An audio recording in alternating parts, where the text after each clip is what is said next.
I am Ferdinand Marcos, and I am the President of the Republic of the Philippines. I stand today on behalf of 110 million Filipinos. Blessing talaga para sa amin.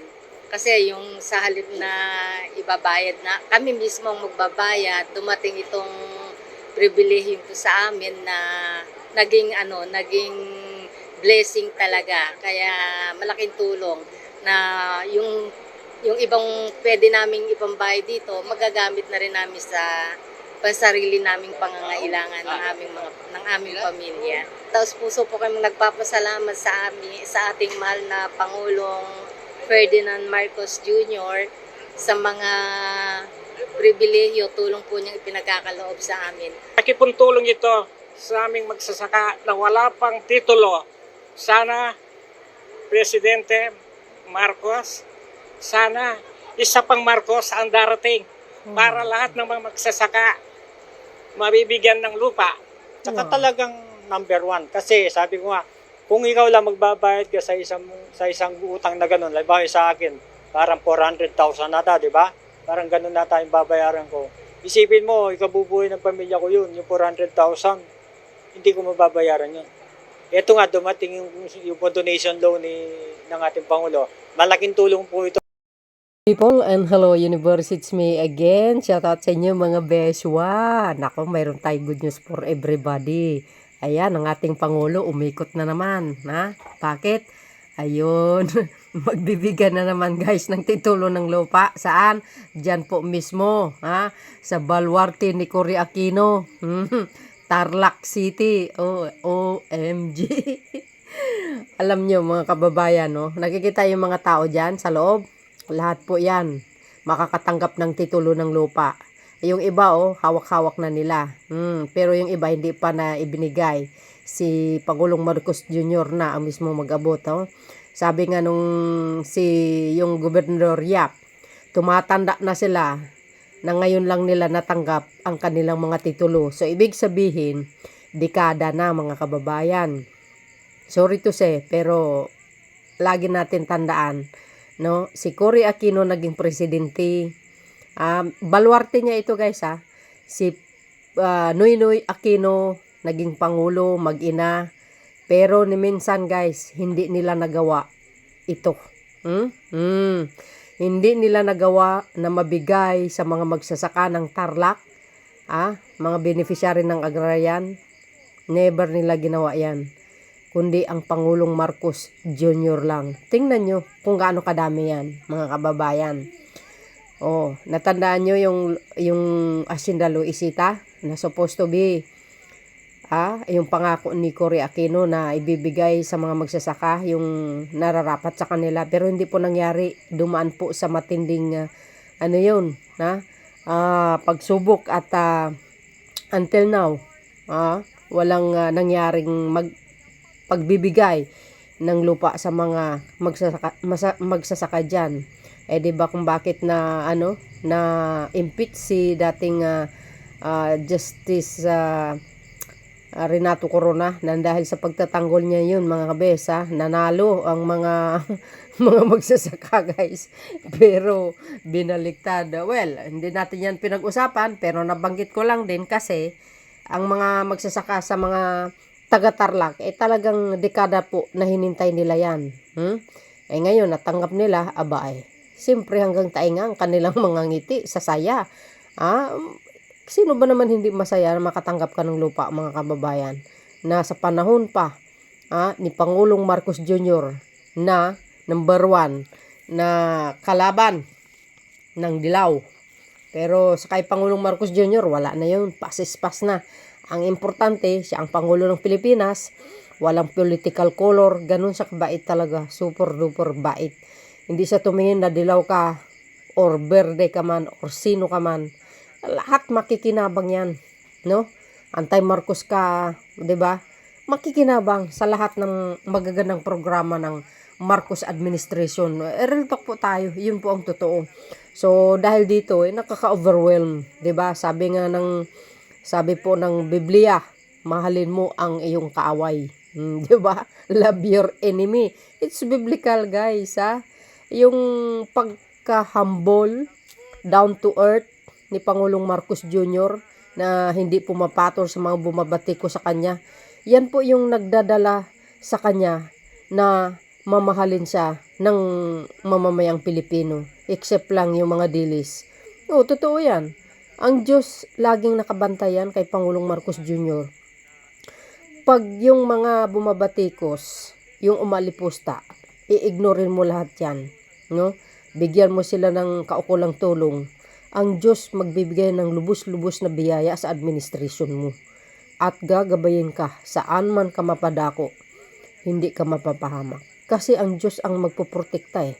Totoo po yun guys, no? Dahil dito sa mabait na Pangulong ito, tingnan nyo, mga bes, ha? Baluarte ng dilaw ito. Naalala ko yung Kalye Sorbeco, last 2021. December yun. Grabe ang tindi mga bes. Landslide siya talaga rito. As in. Bungad ko pa lang eh. Sabi ng mga tricycle driver, Marcos kami. Ay, sus Maria Joseph. Talaga naman. Talagang landslide talaga siya dito sa Tarlac. But anyway guys, para kompleto, detalyado, panoorin nyo ito. Alam nyo, na minsan nagugulat na lang ako. Mismo ang mga mamamayang Pilipino saan man mapunta si Pangulong Marcos Jr., lagi po nababanggit ang dating Pangulong Marcos Sr. Panoorin niyo ito guys ha. See you again on my next upload video. Bye bye bye and babus. God bless Philippines. Eto na. Ang buong pamayanan ay malugod na tumatanggap sa inyong lahat dito sa progresibo, mapayapa at maunlad na bayang Paniki. Buong Tarlac yan guys ha. Tunay na makasaysayan ang pagtitipon na ito upang saksihan ang paggawad ng Certificate of Condonation with release of mortgage sa ating mga beneficiary sa ilalim ng Department of Agrarian Reform sa pangunguna ng ating Secretary Conrado Estrella III. Sa sigasig, pagsisikap at pagpupunyagi ng ating mahal na Pangulo, ipagpapatuloy ang nasimulan ng kanyang mahal na ama, ang ating dating Pangulong Ferdinand Edralin Marcos Sr. Yun nabanggit na naman ang kabutihan ng Pangulong Marcos Sr. Isa na itong katuparan para sa programang Sariling Lupa para sa mga magsasaka. Yeah. Sa ating magsasaka, natatanggap ng mga certificate, pagyamanin ang mga lupang inyong tatanggapin upang ang inyong buhay ay umunlad. Huwag ninyong sayangin ang isang napakahalagang handog ng ating Presidente Bongbong Marcos. Yeah. See guys? Akin din pong ipinararating ang pagbati sa may bahay ng ating Secretary Gibo Teodoro, ang ating former Tarlac 1st District Representative at ang kasalukuyang Special Envoy of the President to UNICEF. At Nikki Preto Teodoro. At sa ating DILG Secretary Benhar Avalos. At sa ating Special Assistant to the President, Boss Anton Lagdameo. Muli, mabuhay ang ating Pangulong Ferdinand Bongbong Marcos Jr. Mabuhay ang bagong Pilipinas. Yeah. Shout out sa mga Maraming taga-Tarlac. salamat po at magandang umaga sa ating lahat. Abangan nyo guys ang ating mahal na Pangulo sa mga lugar ninyo. Hindi natin alam kung kailan, pero iikot yan sa buong kapuluan ng Pilipinas. Shout out sa mga taga-Tarlac. Inyo, ayan. Congratulations po. Sigurado kong ang saya-saya na naman ng Tarlac, di ba? Yeah. Ito po ang pangalawang pagkakataon na maraming biyaya ang binagsak ng ating minamahal na President Ferdinand Bongbong Marcos sa lalawigan ng Tarlac. Yeah. Star-studded tayo ngayong umaga. Kaya bigyan natin silang lahat ng masigabong palakpakan. Siyempre po, ang ating kagalang-galang na Secretary Conrad Estrella, ang Special Envoy to UN, Nikki Chodoro, ang minamahal nating SILG, Secretary of Local Government, na susunod na magiging senador, Ben-Hur Abalos, ang ating kaibigan at napakasipag Special Assistant to the President, Anton Lagdameo, Acting Secretary Cesar Chavez, Congresswoman Camille Villar, ang susunod ding senador, yung mga binabanggit natin, sila ay siyempre na-endorso na at pinakilala ng ating mahal na presidente kamakailan lamang. Ang lahat po ng mga representante natin mula sa unang distrito hanggang sa tercera distrito, ang aking partner Vice Governor David, lahat po ng mayors narito ngayon, lahat ng kawani ng gobyerno, magandang umaga po muli sa inyong lahat.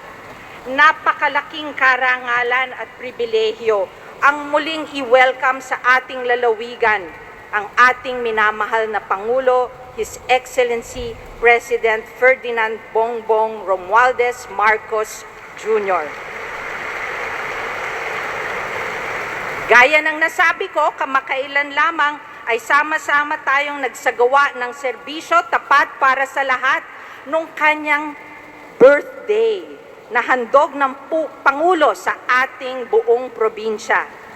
Sa araw naman na ito, sa pamamagitan ng New Agrarian Emancipation Act na nilagdaan niya, makabuluhang hakbang ang gagawin natin sa pagpapatupad ng mga programa sa reformang agraryo. Lubos ang ating pasasalamat dahil 3,500 certificates of condonation with release of mortgage ang ipamamahagi ng ating Pangulo sa mga agrarian reform beneficiaries dito sa Tarlac. Mr. President, gusto ko lang po sanang i-share sa inyo na sa nakaraang 2 taon, itinakda ng Philippine Statistics Authority in 2022 at 2023 na ang Tarlac ang pinaka-fastest growing economy in terms of agriculture sa buong Pilipinas. Yan po ay ebidensya ng lahat ng tulong, suporta nyo sa aming mga magsasaka. Sa lahat ng inyong tulong, hindi po namin kayo pahihiyain at patuloy pa namin pag-iigtingin ang aming agricultural economy. Maraming salamat po, Mr. President, at sigurado ko lahat ng narito ngayon ay masaya dahil mayroon ang ating mga magsasaka. Kung mapapansin nyo, may edad na sila.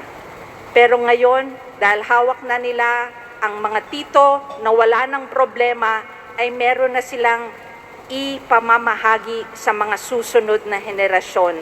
Maraming salamat po muli sa inyo.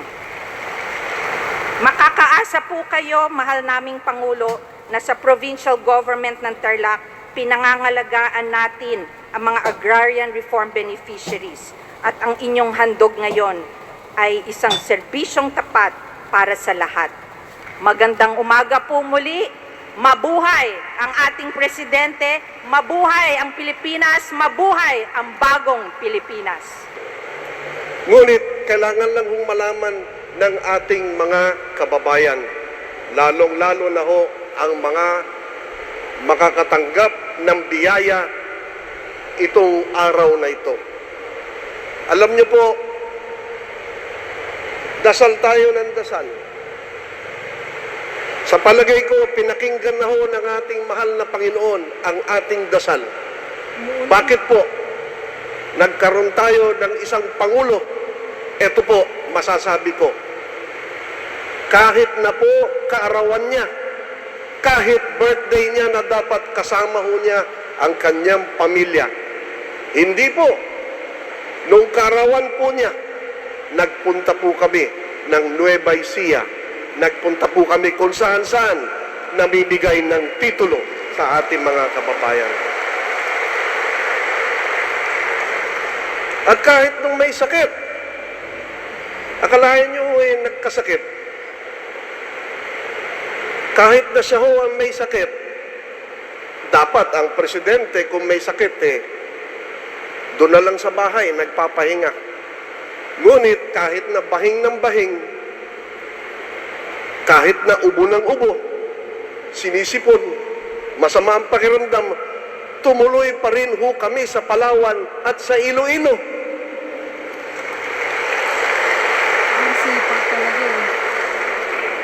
Napakaswerte natin.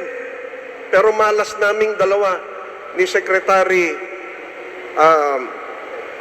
Lagdameo, dahil kami ho yung katabi, kami ho yung binabahingan, nahawa kaming dalawa. Hindi bali na ho.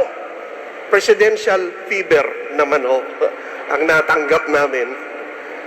At ganoon din ho, hindi lang yun ay tatanong. Nung nasa Mindanao kami ng ating mahal na Pangulo, basta ho, agrarian reform beneficiary ang pinag-uusapan. Alam mo ba ninyo, hindi kami dapat lilipat sa isang lugar dun sa Mindanao dahil napagsabihan na ho kami, masama ang panahon. Ngunit ang ating Pangulo ay hindi ho kinakabahan, hindi ho marunong umatras. Kahit ho masama ang panahon, lumipad pa rin kami. Hindi ko lang ho pinapahalata sa ating mahal na Pangulo na ito hong pagitan ng dalawang singit ko ay umakyat dito sa lalamunan ko sa nervyos. Dahil nanginginig ho yung airplano at napakasama ng klima, tumuloy pa rin kami para lang ho makasama niya ang mga magsasaka.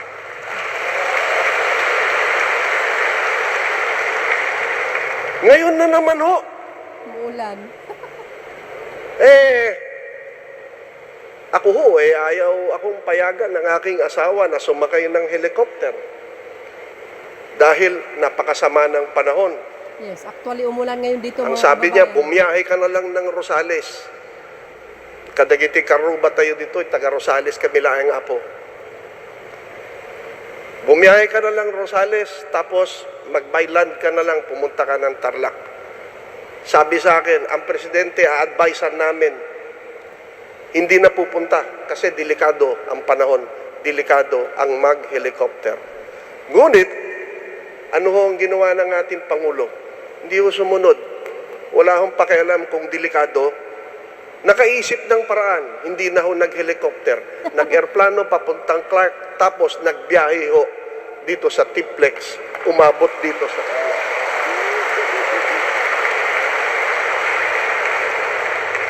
Yung mga kasamahan ho namin, sinisignalan na ho, uy, ang tagal-tagal mo na magsalita. Sardeng ka, nagbayag ka, nagsarsaritat. Ngunit kailangan malaman ng ating mga kababayan kung gaano kamahal ng ating Pangulo ang mga agrarian reform beneficiaries. Nagdaan ang pandemya, nagkaroon ng climate change, tumaas ang presyo ng mga bilihin, tumaas ang presyo ng fertilizer. Ngunit hindi umaatras ang ating presidente. Meron siyang itutulong sa atin na siya na lang ang magpapaliwanag sa atin mamaya. Kaya ho, hindi ko na pagtatagalin ang aking pagtatalumpati. Ako ho'y nasisiyahan na nakasama ko ho lahat ng agrarian reform beneficiaries dito. Huwag ho tayong matatakot. Meron tayong Pangulo na nasa likuran natin na siguradong tutulong sa ating lahat. Maraming salamat po. Maraming salamat po, Secretary Estrella. In ceremonial distribution of certificates of condonation with release of mortgage. Hinihiling po natin sa ating mahal na Pangulo na magtungo sa stage upang pangunahan ang pamamahagi ng certificate sa ating piling beneficiaries. Inaanyayahan din po natin si Agrarian Reform Secretary Estrella upang samahan ang ating Pangulo sa pamamahagi. Atin na pong tawagin ang piling Agrarian Reform beneficiaries na tatanggap ng certificates of condonation with release of mortgage na sina Mario M. Velasco ng Lapas, Tarlac, Tomas T. Garcia ng Victoria, Tarlac,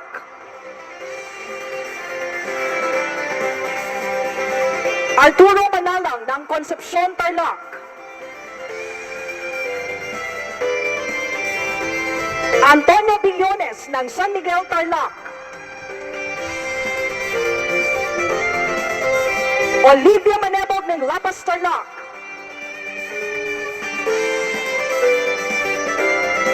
Teodoro Salvador ng Santa Ignacia, Tarlac, Aurino Facun ng San Jose, Tarlac,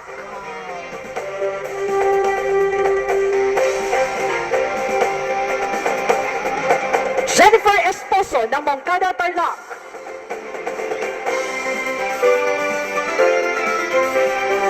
Rosemary Lacandoza ng Tarlac City, Shout out sa mga taga Tarlac and sa mga Marcos loyalists and supporters. Ano guys ang kapalagayan nyo? O di ba? Maraming salamat po, Basta mahal na Marcos, Pangulo. the At best yan. congratulations sa ating Agrarian Reform beneficiaries. At lahat ng ating mga elected officials ng luluwigan ng Tarlac at ng bayan ng Paniki at kagaya ng aking nabanggit, ang pinakamahalaga na ating bisita ngayon, nakikipaglahok dito sa ating counting seremonya, kayo po ang ating Agrarian Reform beneficiaries. At aking mga kasamahan sa pamahalaan, aking mga kababayan, magandang umaga po sa inyo lahat, lalong-lalo na sa mga Tarlakenyo at Tarlakenya. Hindi na ako mamarunong na magbati ng Kapampangan dahil talagang matatawa na lang kayo pag narinig nyo kung sumubok na Kapampangan. Ngayon, dagiti kailyak nga Ilocanos na imbag nga bigat yu amin.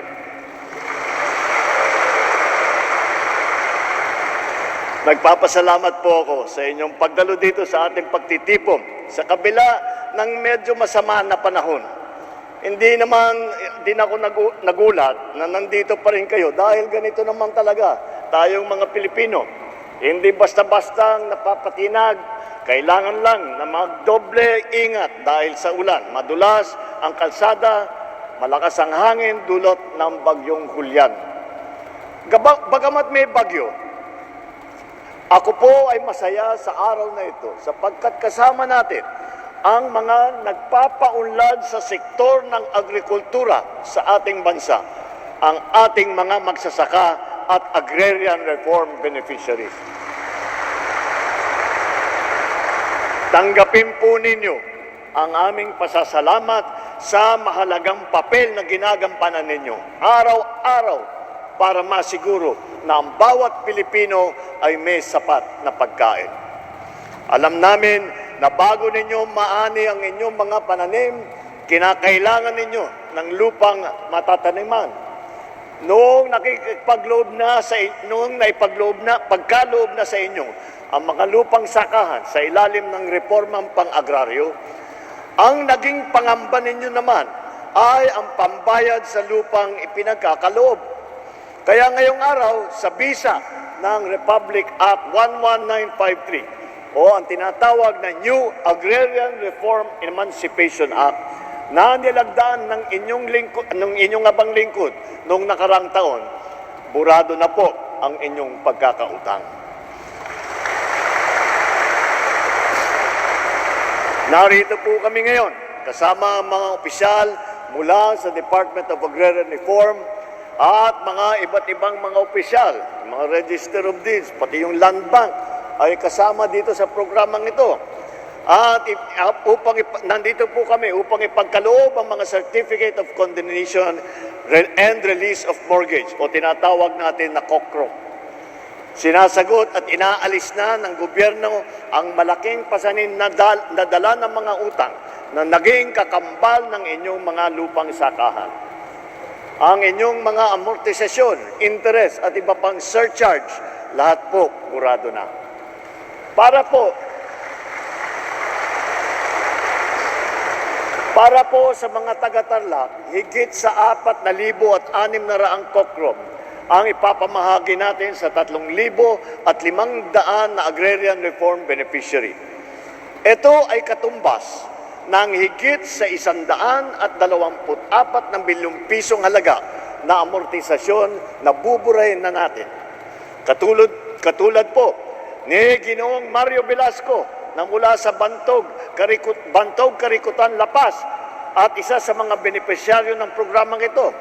Ayon po sa kanya, siya po ay ilang dekada nang nagsasaka, nadala ang hamon ng araw-araw na pangangailangan at ang mga iba't ibang gastusin.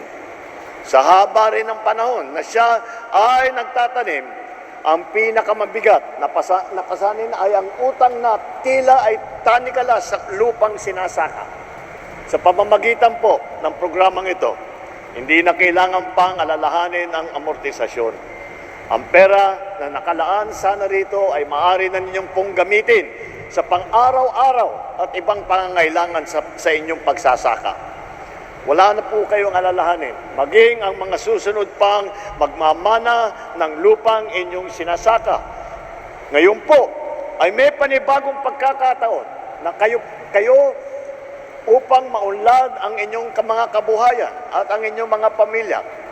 Naunawaan po ng pamahalaan ang karanasan ni Mario at ng iba pa nating mga magsasaka, kaya batid ng pamahalaan ang halaga ng programang ito upang mabawasan ang gastusin at lalong makatulong pa sa ating mga agrarian reform beneficiaries.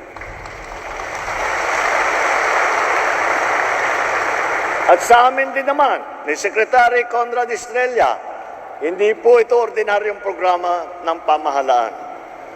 Sa katunayan po, ito po ay sinimulan ng aking ama, si former President Ferdinand Marcos Sr. At ang lolo naman ni Secretary Estrella na si Secretary Conrado F. Estrella Sr. Kaya naman, nung ako ay binigyan ninyo ng pagkakataon na maging Pangulo, hindi ako nagdadalawang isip. Tinawag ko kaagad si Secretary Conrad. Unang-una, linagay ko siya kaagad bilang Agrarian Reform Secretary. Dahil alam ko, kabisado niya, alam niya yung trabaho na yan. Dahil bata pa kami, wala pa kaming hawak na posisyon, ay pinag-uusapan na niya, pinag-aaralan na niya, dahil nga sa lolo niya, ang lolo niya nagpalaki sa kanya. Ganun din sa akin. Kaya kaagad, tinawag ko siya. At sinabi ko, ituloy na natin ang nasimula ng ating mga ninuno. Para po sa inyo, ang araw na ito, para po sa inyo, mga minamahal naming benepisyaryong magsasaka, may isa lamang akong hiling sa inyo.